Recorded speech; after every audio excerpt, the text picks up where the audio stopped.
যাৰ যি অভিযোগ আছে আমি প্ৰত্যেক অভিযোগ গুৰুত্ব সহকাৰে ল'ম। আমাক দলীয় মঞ্চত গোটেইখিনি কথা জনাওক।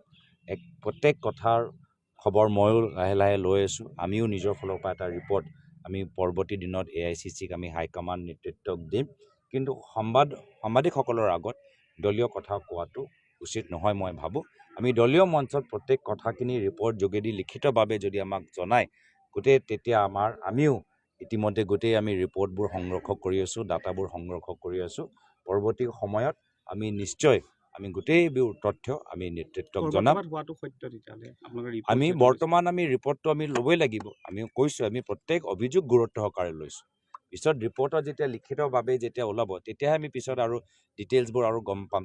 তো সেইকাৰণে সাংবাদিকসকলৰ আগত মই দলীয় কথাবোৰ নাপাতোঁ। কিন্তু মই কৈছোঁ দলৰ প্ৰতি সকলৰ আৱেগ থাকে।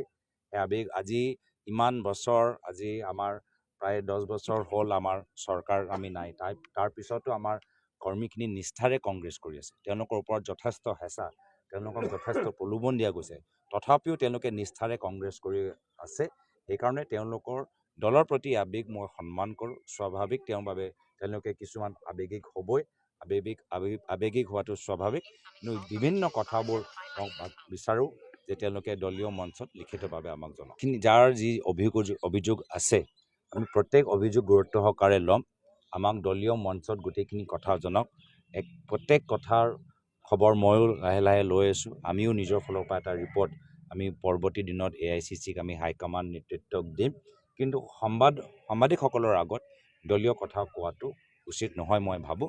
আমি দলীয় মঞ্চত প্ৰত্যেক কথাখিনি ৰিপৰ্ট যোগেদি লিখিতভাৱে যদি আমাক জনায় তেতিয়া আমিও ইতিমধ্যে গোটেই আমি ৰিপৰ্টবোৰ সংগ্ৰহ কৰি আছোঁ, ডাটাবোৰ সংগ্ৰহ কৰি আছোঁ। পৰৱৰ্তী সময়ত আমি নিশ্চয় গোটেইবোৰ তথ্য আমি নেতৃত্বক জনাম। আমি বৰ্তমান ৰিপৰ্টটো আমি ল'বই লাগিব। আমি কৈছোঁ আমি প্ৰত্যেক অভিযোগ গুৰুত্ব সহকাৰে লৈছোঁ।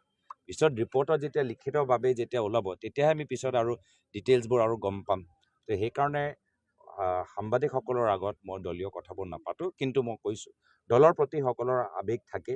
সেই আৱেগ আজি ইমান বছৰ, আজি আমাৰ প্ৰায় 10 বছৰ হ'ল আমাৰ চৰকাৰ আমি নাই। তাৰ পিছতো আমাৰ কৰ্মীখিনি নিষ্ঠাৰে কংগ্ৰেছ কৰি আছে। তেওঁলোকৰ ওপৰত যথেষ্ট হেঁচা, তেওঁলোকক যথেষ্ট প্ৰলোভন দিয়া গৈছে। তথাপিও তেওঁলোকে নিষ্ঠাৰে কংগ্ৰেছ কৰি আছে। সেইকাৰণে তেওঁলোকৰ দলৰ প্ৰতি আৱেগ মই সন্মান কৰোঁ। স্বাভাৱিক তেওঁলোকে কিছুমান আৱেগিক হ'বই। আৱেগিক হোৱাটো স্বাভাৱিক। কিন্তু